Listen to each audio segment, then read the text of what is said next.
Dios les bendiga, ¿cómo están? Para mí es un placer poder estar compartiendo con usted por medio de esta señal, por medio de esta red. Le bendecimos y que sea la gracia, el favor de Dios en su vida. Y antes de entrar al tema de la palabra del Señor, vamos a orar, así es que le invito a que usted me acompañe a hacer esta oración. Vamos a confesar el señorío de Cristo, la presencia del Señor en su vida, en mi vida, ahí en su casa, ahí en el viaje, ahí donde usted va. Padre, en el nombre que es sobre todo nombre, Señor, venimos, Señor, delante de ti, Señor, confesando, Señor, tu gloria, confesando tu señorío, Padre, confesando tu presencia, Señor, en nuestras vidas y en cada persona, Señor, que escuche este mensaje, Señor, que vea el favor tuyo, que vea el milagro tuyo, Señor, ministrando su vida, trayendo sanidad, sanidad emocional, sanidad espiritual, sanidad física. Padre, oramos, Señor, en esta hora oro, Señor, para que sea el favor tuyo, Señor, para que sea tu presencia, Señor, ministrando, Señor, esos milagros, Padre, esa sanidad en el nombre de Cristo Jesús. Amén y amén. Yo le invito, si usted no tiene dónde congregarse y usted vive alrededores de Cipreses de Curridabat, Costa Rica, si no tiene dónde, a una iglesia, a una casa espiritual donde recibir el mensaje, la palabra de Dios, aquí le esperamos, le recibimos y vamos a aprender juntos sobre la palabra del Señor. Y quisiera invitarle a que abra su Biblia en el segundo libro de Samuel, en el versículo 9, vamos a estar leyendo del 1 al 11. Y dice así la palabra del Señor. Dijo David: ¿ha quedado alguno de la casa de Saúl a quien haga yo misericordia por amor de Jonatán? Y había un siervo de la casa de Saúl que se llamaba Siba, el cual llamaron para que viniese a David y le dijo: ¿eres tú, Siba? Y él respondió: tu siervo. El rey le dijo: no ha quedado nadie de la casa de Saúl a quien haga yo misericordia de Dios. Y Siba respondió al rey: aún ha quedado un hijo de Jonatán, lisiado de los pies. Entonces el rey le preguntó: ¿dónde está? Y Siba respondió al rey: he aquí está en la casa de Maquir, hijo de Amiel, en Lodebar. Entonces envió el rey a David y le trajo de la casa de Maquir, hijo de Amiel, de Lodebar. En el versículo 6 dice: y vino Melfibosé, hijo de Jonatán, hijo de Saúl, a David, y se postró su rostro e hizo reverencias. Y dijo David: Melfiboset. Y él respondió: he aquí tu siervo. Y le dijo David: no tengas temor, porque yo a la verdad haré contigo misericordia por amor de Jonatán tu padre, y te devolveré todas las tierras de Saúl tu padre, y tú comerás siempre a mi mesa. En el versículo 8 nos dice: y él inclinando dijo: ¿quién es tu siervo para que me mires a un perro muerto como yo? Entonces el rey llamó a Siba, siervo de Saúl, y le dijo: todo lo que fue de Saúl y de toda su casa lo he dado al hijo de tu señor. Tú pues le labrarás la tierra, tú con tus hijos, tus siervos, y almacenarás los frutos para que el hijo de tu señor tenga pan para comer. Pero Melfiboset, el hijo de tu señor, comerá siempre en mi mesa. Y tenía Siba 15 hijos y 20 siervos. Y respondió Siba al rey: conforme a todo lo que ha mandado mi señor el rey y su siervo, así lo hará tu siervo. Melfiboset dijo al rey: comerá a mi mesa como uno de los hijos del rey. Qué interesante esta historia, como cada una de las historias que encontramos en la palabra del Señor. Y estas historias no están ahí solamente como para decir: qué conmovedor, qué bueno que fue el rey, cómo vino a hacer misericordia con un pobre lisiado, podríamos decir. Pero no es así. Cada una de estas historias que están registradas aquí en la palabra del Señor tiene una gran enseñanza para nuestras vidas. Hay un gran aprendizaje y en ella está reflejada, podríamos decir, las familias que habitamos esta tierra.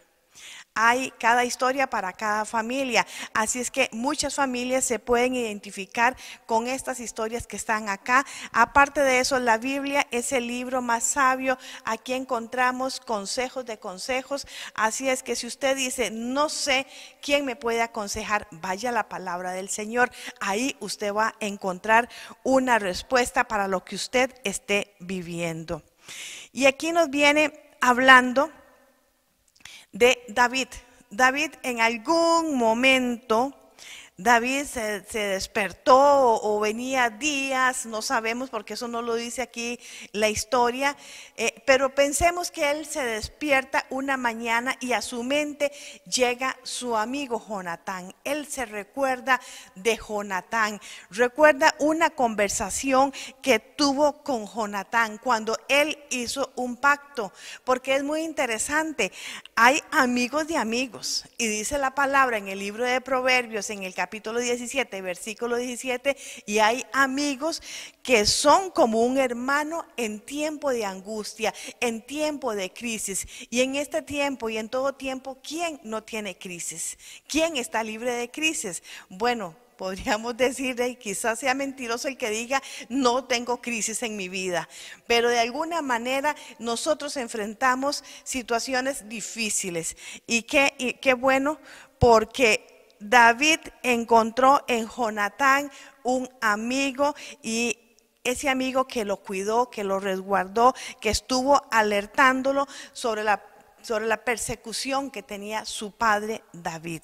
Vamos a leer, ahí vamos a devolvernos un poquito al capítulo 1, a primera de Samuel, al versículo 18.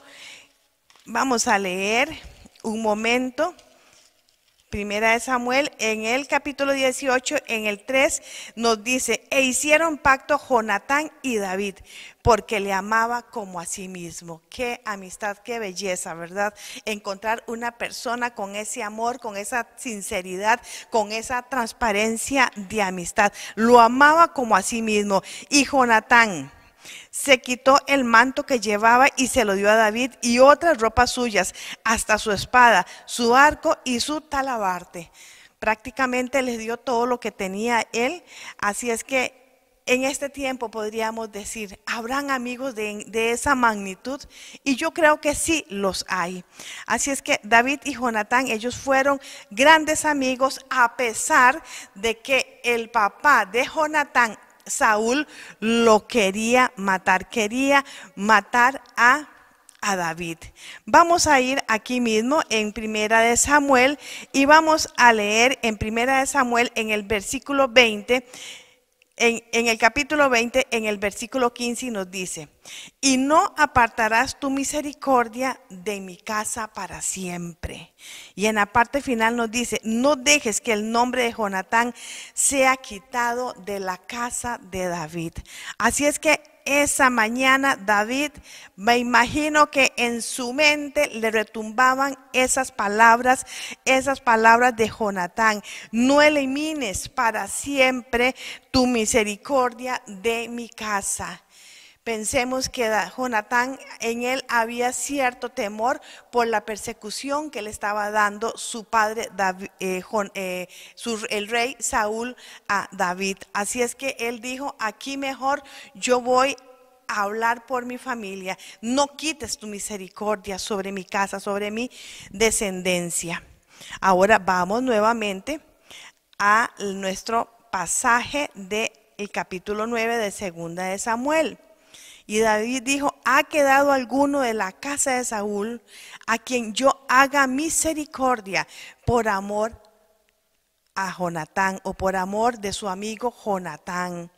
Podemos decir que en ese momento el rey David se recordó de ese compromiso con su amigo, con ese pacto que en algún momento hicieron, y que es un recuerdo bonito de su amistad, porque ya Jonatán, ya él había muerto. En el versículo 2, y había un siervo de la casa de Saúl que se llamaba Siba, el cual le llamaron que viniese a David, y el rey le dijo: ¿eres tú Siba? Y él respondió: tu siervo. Qué tremendo lo que es la palabra, lo que nos enseña. Y el rey le dijo, no ha quedado nadie de la casa de Saúl quien haga yo misericordia de Dios. Y Siba le respondió el rey, aún ha quedado el hijo de Jonatán, lisiado de los pies. Así es que podemos ver que ese hijo de Jonatán está enfermo, en una condición dañado físicamente, tiene un impedimento. ¿Por qué tiene ese impedimento Melfibosé? Cuando él era un niño de 5 años, llegó la noticia al palacio. Le llegó la noticia y que su padre, Jonatán, había muerto, que su abuelo, el rey Saúl, había muerto. Así es que esta nana o esta cuidadora, esta señora que estaba o tenía a cargo al niño, el niño tenía 5 años, ella se asustó demasiado cuando les dicen en la batalla murieron tanto Saúl como Jonatán. Y ella dijo, la vida de Melfibosé está en peligro y yo voy a hacer algo, voy a ser una cuidadora responsable. Así es que ella toma al niño. Ella me imagino que lo envolvió, no sé, pero toma al niño y ella muy responsablemente, ella se da a la huida con la intención de salvaguardar la vida de Melfibosé, que en ese momento tenía 5 años. Pero resulta que en una huida, esta nana, con toda su angustia, toda su preocupación, me imagino que ella estaba muy asustada porque una noticia de esas a cualquiera nos pone en un temblor y hasta las quijadas, pensándolo humanamente, nos tiembla, las rodillas también tiemblan cuando estamos frente a una noticia que impacta nuestra vida. Así es que en su carrera ella tropieza. En el camino había un tronco, había una piedra, había una rama, algo había en el camino. Así es que esta mujer tropieza y ¿qué acontece? El niño cae por allá. El niño se le cayó de los brazos de ella. Dios santo, no quisiera estar en esa posición, pero de alguna manera estoy recordando en el pasado cuando mis hijos estaban pequeños, mi hija, la menor, que ahora es toda una mujer, tiene 26 años actualmente, se perdió del corredor de mi casa. Y recuerdo que yo corría en la calle, yo preguntaba y llamaba, ¿han visto a la niña? Porque yo estaba pequeñita, tenía como 1 mes y medio. Y en esa angustia mía, vengo corriendo por una plaza y mis piernas no dieron, mis piernas se doblegaron. Y bueno, resultó que estaba en la casa del tío y en realidad uno cuando no sabe dónde están los hijos, sufre ese impacto de susto, de nervios, qué habrá pasado, dónde está y ahora qué voy a hacer. Así es que yo podría decir, esta nana estaba en esa angustia. Ahora qué voy a hacer, qué cuentas voy a dar, el niño se me cayó. La intención de ella era muy buena, era su intención, porque la idea era salvar a Melfibosé de que no lo fueran a matar, y ella tenía una gran responsabilidad porque ese niño era el príncipe, era el hijo, el nieto del rey. Entonces podemos decir que se podía atentar contra la vida de él, y ella corrió, y en esa corrida ella se da cuenta de que el niño tiene lisiados sus pies a los 5 años. Así es que pasan mucho tiempo. Vamos a confirmar esto que les estoy mencionando. Vamos a leer en 2 Samuel 4:4 y dice, y Jonatán, hijo de Saúl, tenía un hijo lisiado de los pies. Tenía 5 años de edad cuando llegó a Jezreel la noticia de la muerte de Saúl y de Jonatán. Y su nodriza lo tomó y huyó. Mientras iba huyendo apresuradamente, se le cayó el niño y quedó cojo. Quedó cojo el niño a partir de ese momento. Ahora, ¿cuántos hemos sentido que nos han dejado caer? ¿Ha sentido usted que la han dejado caer? ¿Ha sentido usted, hermano, que usted lo han dejado caer y desde ese día su historia cambió? A partir de ese momento ya no volvió a ser el mismo. ¿Quién te ha dejado caer? Es como para que nosotros reflexionemos en esta palabra y también entremos en esta historia. A Mefibosé se le cayó de los brazos de la nana. ¿Tu padre te habrá dejado caer?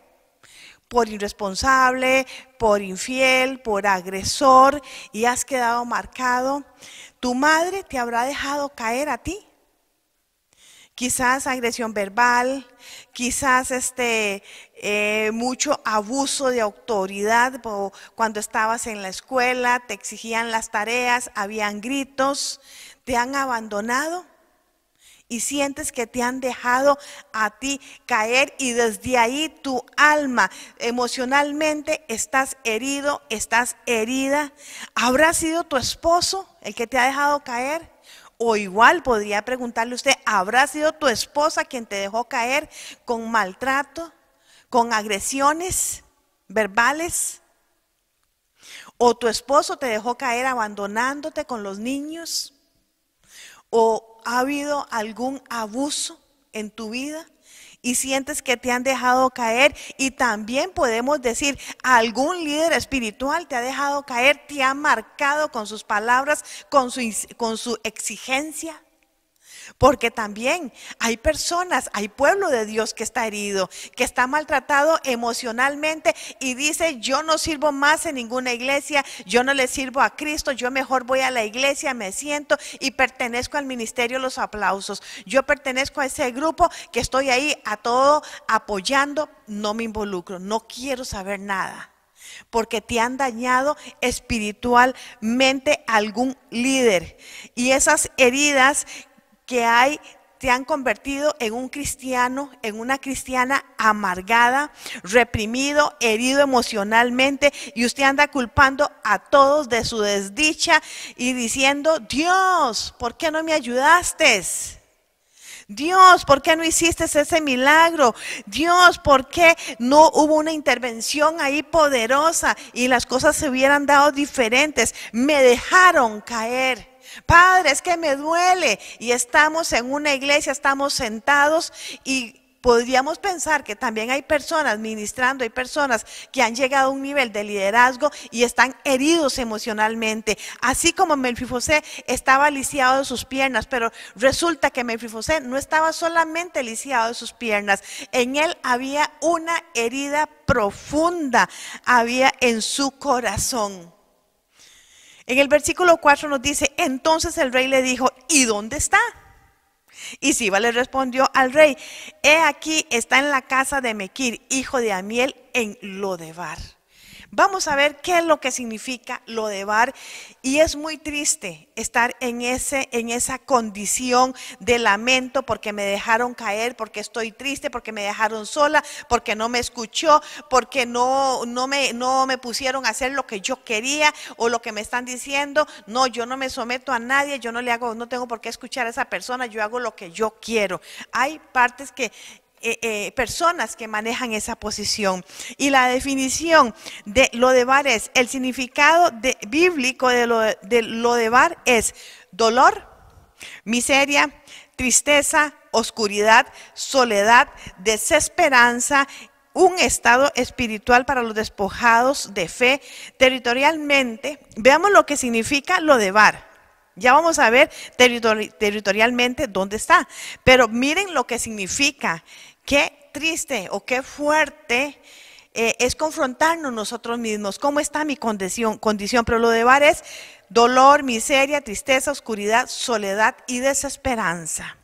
Así es que territorialmente Lodebar es una tierra bíblica en Galaad muy cercana al mar de Galilea. También se hace referencia a ella con el nombre de Debir. Este era un lugar sin condiciones para vivir dignamente o humanamente, un lugar abandonado, un lugar de miseria, un lugar de desesperanza, donde todo es oscuridad. Es una tierra severamente árida. Por lo tanto, era impensable que diera frutos o se pudiera criar animales. Un lugar inhóspito que servía de refugio para las personas marginadas de la sociedad, para los lisiados, para los perseguidos, los que habían perdido todos sus bienes. Así es que, ¿qué significa Lodebar? Lugar de olvido. Qué duro y qué triste es pertenecer a ese lugar, estar en esa condición. Hace unos días tuvimos la oportunidad, mi esposo y mi persona nos llevaron a conocer un lago en Phoenix, y este lago se había secado. Entonces yo estando ahí, yo podía decir, wow, esto es Lodebar. Se parece, porque era ese lugar donde estaba ese lago, era un lugar donde un tanto bastante solitario y abandonado. Así es que entramos al lugar y ya vimos el río, la parte que tiene agua, así que bonito, todavía había agua. La parte a un costado estaba totalmente seco. El lago se había secado en ese lado por las altas temperaturas que hay en este momento allá. Así es que con la persona que andábamos, dice, bueno, vamos a entrar ahí. Y desde la distancia donde estábamos, yo podía decir, ay, mira qué bonito, está todo empedrado, se veía empedrado. Entonces uno decía, uno no podía pensar que algo negativo iba a acontecer ahí. Así es que entramos y no sé qué avanzamos, fue muy poco lo que se avanzó en esa parte que yo decía que estaba empedrada. Hermanos y hermanas, resultó que ese lugar empedrado era lodo esquebrajado, que de lejos se veía como piedras. Así es que cuando entramos a ese lugar, inmediatamente el carro se hundió. Las dos llantas de adelante se fueron, ¡fum!, a lo profundo de ese lodo que había ahí, que se veía como piedras, pero era esquebrajado por el sol. Ese pantano, cuando las llantas penetraron ahí, olía feo y su color era un verde feo también. Y pensando o estudiando esto, lo que significa Lodebar, yo puedo decir, wow, ese pantano seco es como Lodebar, porque era totalmente seco, árido, y uno se engañaba ahí, porque usted decía, qué bonito, está todo lleno de piedras. Pero no era así, en realidad es como una trampa, porque donde entró el carro se esfondó y ahí fue la parte fea y ahí no había nada que hubiera, como aquí mismo lo dice, algo que se pudiera producir en esa parte, porque en el fondo era barro muy, muy feo.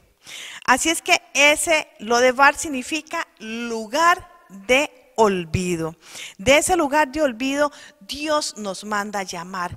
Por eso yo le puse el nombre a este tema, Dios piensa en mí, Dios piensa en usted. Donde nosotros estemos y en la condición que estemos, Dios nos manda a llamar. Él nos hace una invitación para que nosotros comamos de la mesa. Lodebar es un lugar donde están todos privados de las bendiciones del Señor. Todos los que se han apartado del Señor están en una tierra seca, en una tierra árida. El versículo 5 nos dice, entonces envió el rey David y le trajo de la casa de Maquir, hijo de Amiel, de Lodebar. De ahí mandó a traer a este hombre, a Melfibosé. Y así es que nos dice cómo pensemos también. Estamos aquí metidos en la historia. No se me salga de esa historia. Así es que, ¿qué pudo haber sentido Melfibosé cuando tocaron la puerta y alguien se la abrió? O si él fue a abrirla, pues fue muy despacio, puesto que él tenía esa deficiencia para caminar. Y cuando le dicen, el rey te manda a llamar. ¡Wow! Qué tremendo susto o qué gran bendición. Pero yo creo que él tuvo que haberse sentido bien asustado, porque ¿cómo nos sentiríamos nosotros si dijéramos o nos llega un mensaje, el presidente viene para mi casa? El presidente quiere hablar contigo. ¿Cómo nos sentiríamos nosotros? Emocionados, quizás habría una sonrisa en nuestro rostro. Pues Melfibosé no creo que él tuviera una sonrisa en su rostro. Porque Melfibosé no se percata o no sabe, él no sabía qué era lo que quería el rey con él. Y la palabra del Señor nos enseña que nosotros le amamos a Él, nosotros amamos a Cristo, pero ¿saben por qué nosotros le amamos a Él? Porque Él nos amó a nosotros primero. Así lo dice Primera de Juan en el capítulo 4, en el versículo 19. Wow, me gusta este pasaje. Nosotros le amamos a Él porque Él nos amó primero. El Padre nos amó primero a nosotros. Y en el versículo 6 dice: y vino Melfibosé, hijo de Jonatán, hijo de Saúl, a David, y se postró su rostro e hizo reverencia, y dijo David: Melfibosé, o sea, le pregunta, Melfibosé, o sea, ¿eres tú, Melfibosé? Algo así. Y él le respondió: he aquí tu siervo. Así es que le dice David: no tengas temor, porque yo a la verdad haré contigo misericordia por amor de Jonatán tu padre, y te devolveré todas las tierras de Saúl tu padre, y tú comerás siempre en mi mesa. Qué lindo que es nuestro Padre Celestial. Y David le dice: no tengas temor. Igual yo le puedo decir a usted: no tenga temor. No tengas temor, no tengas miedo, que el Señor todo lo tiene en sus manos. Él tiene control de todo y usted va a ver la respuesta, porque Él nos amó primero a nosotros. Así es que en aquel tiempo los herederos al trono como Melfibosé eran asesinados instantáneamente. Así es que me imagino que David pensaba: debe estar asustado porque cree que le voy a quitar la vida. Pero eso no era lo que quería hacer David con Melfibosé. Él no debía estar asustado, porque él, en vez de amenazarlo, que lo iba a matar, qué sé yo, más bien iba a hacer misericordia. Y Dios siempre, usted no lo dude, Dios siempre nos muestra su amor, nos muestra su bondad por medio de su Hijo Jesucristo. Él siempre va a estar a nuestro lado. Así es que nosotros también debemos de ser agradecidos, debemos de tener un corazón agradecido con nuestro Padre, con Jesucristo. Debemos de demostrarle siempre y decirle: Padre, gracias, gracias por este día, gracias por tu misericordia, gracias porque me cuidas, gracias porque cuidas mi familia, cuidas mis hijos, tú cuidas mi descendencia, gracias porque tú nos cubres con tu sangre preciosa. Así es que cada día démosle gracias al Señor, démosle honra siempre a nuestro Padre. En el versículo 8 dice: y él, inclinándose, dijo: ¿quién es tu siervo para que me mires a un perro muerto como yo? ¿Se dan cuenta, hermanos y hermanas, por qué estaba Melfibosé lisiado? No solamente de los pies, sino emocionalmente, su alma, todo su ser. Él estaba dañado, él estaba herido, para considerarse en esa condición un perro muerto como yo. No tenía dignidad. ¿Por qué? Porque él vivía en un lugar de miseria, en un lugar de escasez, en un lugar donde nada producía, un lugar de lamento, un lugar de tristeza. Ahí vivía Melfibosé. Así es que Melfibosé reconoció su condición, reconoció que era un lisiado espiritual. Reconozcamos nosotros también espiritualmente cómo estamos. Y si usted dice: no, yo estoy muy bien espiritualmente, el Señor ya me sanó, el Señor ya me libertó, gloria al Señor. Compartamos entonces el mensaje. Si ya estamos sanos, estamos libres, compartamos siempre la palabra del Señor como hombres y mujeres sanas. Además de su condición física, que en realidad era seria, su condición física, el estar lisiado era una realidad. Él no estaba inventando nada, fue algo que vivió en su propia carne. Así es que el rey llamó a Siba, siervo de Saúl, y le dijo: todo lo que fue de tu padre y de la casa, yo te lo he dado al hijo de tu Señor. Así es que, hermanos y hermanas, en Cristo tenemos la oportunidad. Dios nos da la oportunidad de recuperar todo lo que hemos perdido, de recuperar nuestra identidad como hijos de Dios, de levantarnos, de caminar con libertad, de tener esa certeza que el Padre me ama, con amor eterno Él nos ama y con ese amor quiere sanarnos, quiere sanar tu vida, quiere sanar tu familia, quiere sanar a todos los de tu casa. Usted no lo dude, porque Él quiere hacer misericordia. El Padre no quiere que estemos en la condición de este hombre Mefibosé, cuando Él dice: para que me mires a un perro muerto como yo. Él se sentía pisoteado por la sociedad, abandonado por la sociedad, abandonados, me imagino, pudo haberse sentido hasta de Dios. Porque aquí nos dice más adelante, en el último versículo nos viene hablando: y tenía Mefibosé un hijo pequeño que se llamaba Micaía. Así es que podemos comprender que ese niño de 5 años ya era un hombre adulto, un hombre que podemos pensemos 20 años, 25 años, 30 años cuando tuvo a su hijo. Entonces él pasó muchos años de su vida en esta condición, lisiado, lamentándose, dolido, adolorido, muy probable, diciendo o quejándose: esa mujer, ¿por qué me dejó caer? Uy, maldigo la vida de esa mujer. De repente pudo haberlo dicho, porque no nos dice cómo era en realidad este hombre, nada más que era lisiado y que se sentía como un perro muerto. Pero Dios nos devuelve la identidad. Dios nos ha dado vida y vida en abundancia. Así es que, hermanos, yo le motivo a usted para que usted tome la decisión y usted diga: Dios, sáname. Sáname, ya no quiero ser un cristiano amargado, una cristiana amargada, quejándome por todo. Sáname de las raíces de amargura, sáname del dolor que hay en mi corazón, porque la palabra de Dios nos enseña que el Señor nos ha dado vida y vida en abundancia, nos ha dado el Padre Celestial. Y también la palabra nos dice en Juan 3:16 que de tal manera amó Dios al mundo que envió a su Hijo unigénito, para que todo aquel que en Él crea lo reciba.